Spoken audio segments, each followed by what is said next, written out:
Hi everyone! So today we're going to continue solving equations in this unit, but we're going to focus on equation with rational exponents.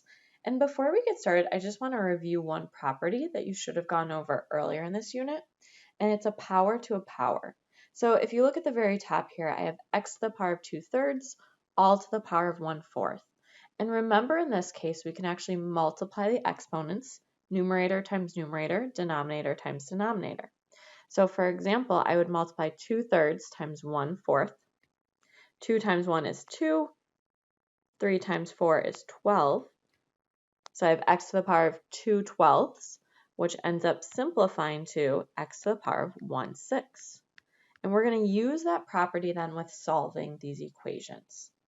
So I have 4 examples for you, 3 kind of different types. So the first one I have is x to the power of 3/2 minus 2 equals 25. The first thing I want to do is isolate my exponential. So I want to try and get x to the power of 2/3 by itself. So I'm going to add 2 to both sides. So I get x to the power of 3/2 equals 27. Now, this is the important part here. I'm going to raise both sides to the reciprocal power. So instead of 3/2, I'm going to raise it to the power of 2/3. Same thing on both the left and the right side.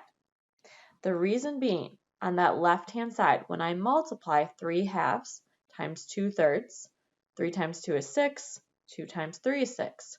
So I end up getting x to the power of 6/6, which is just 1. So these really cancel each other out. So I get x to the power of 27 to the power of 2/3. Well, then I need to evaluate that on the right-hand side. So there's 2 ways I could do this. I could rewrite it as a radical. So remember the index, or the denominator goes in the index. So it'd be the cubed root of 27 to the power of 2. Well, the cubed root of 27 is 3. And then 3 to the power of 2 is 9. So my final answer is x equals 9. I also could do this in my calculator. So if I take 27 to the power of, I would recommend putting fractions in parentheses. So 2 divided by 3 in parentheses, I also get 9. Our second example is very similar. So again, I want to try and isolate my exponential, so x to the power of 3/4. So I'm going to start by adding 14 to both sides. So I get 2 times x to the power of 3/4 equals 54. And then I'm going to divide both sides by 2. So x to the power of 3/4 equals 27. And then again, I raise it to the reciprocal power. So I would raise both sides this time to the power of 4/3, because 4/3 is the reciprocal of 3/4. 3/4 and 4/3 cancel each other out. So I get x equals the cubed root of 27 to the power of 4. Well, we already said the cubed root of 27 was 3 to the power of 4 is 81. And I could double check this in my calculator by doing 27 to the power of 4/3. And again, we get 81. Now, these next 2 examples are slightly more challenging. So number 3, although it looks just like the other 2, it's going to be special. And the reason is because the numerator of this exponential is an even number. And I'm going to show you why that makes a big difference. So I started just like my other problems. So I would add 9 to both sides to isolate. So I get x to the power of 2/3 equals 25. And then I would raise both sides to the reciprocal power, so 3/2. So on the left-hand side, 2/3 times 3/2 cancels each other out. So I get x equals the square root of 25 to the power of 3. However, going back to our unit on quadratics, anytime you take the square root, or really an even root for that matter, you have to include plus or minus.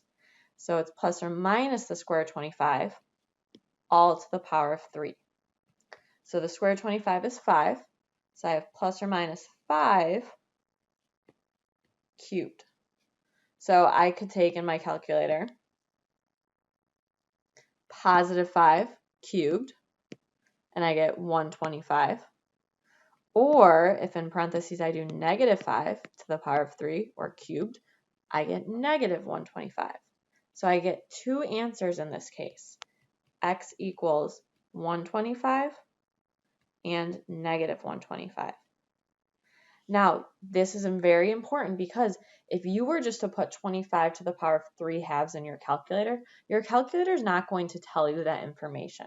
So unfortunately, while your calculator is great, there's still things that you need to be aware of and looking for as you use your calculator as well.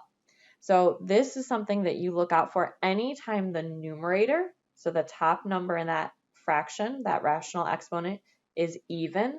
This is when you're going to have two answers. Okay, our fourth and final example. So you'll notice in this one I have some parentheses. So it's x minus 27, all raised to the power of 3 halves equals 64. So in this case, I'm going to actually start right off the bat by raising both sides to the reciprocal power, so 2/3, leaving the parentheses. I don't want to do anything with those parentheses. So fortunately, 3 halves times 2/3 is just 1. So those cancel each other out. So I get x minus 27 equals 64 to the power of 2/3. So I could rewrite that as an exponent or as a radical. So the cubed root of 64 to the power of 2. The cubed root of 64 is 4, and 4 squared is 16. So I get x minus 27 equals 16. Add 27 to both sides. And we get x equals 43. So I just want to point out again with this problem. So because x minus 27 was in parentheses, I did not do anything with that quantity until I got rid of that exponent. Once I raised both sides to the reciprocal power, that's when then I could simplify that right-hand side, so 64 to the power of 2/3, and then finally I added the 27. So that's all for this particular lesson.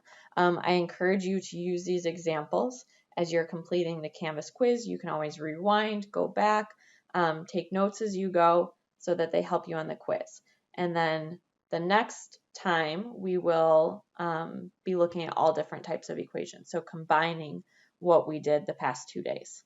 And that's it.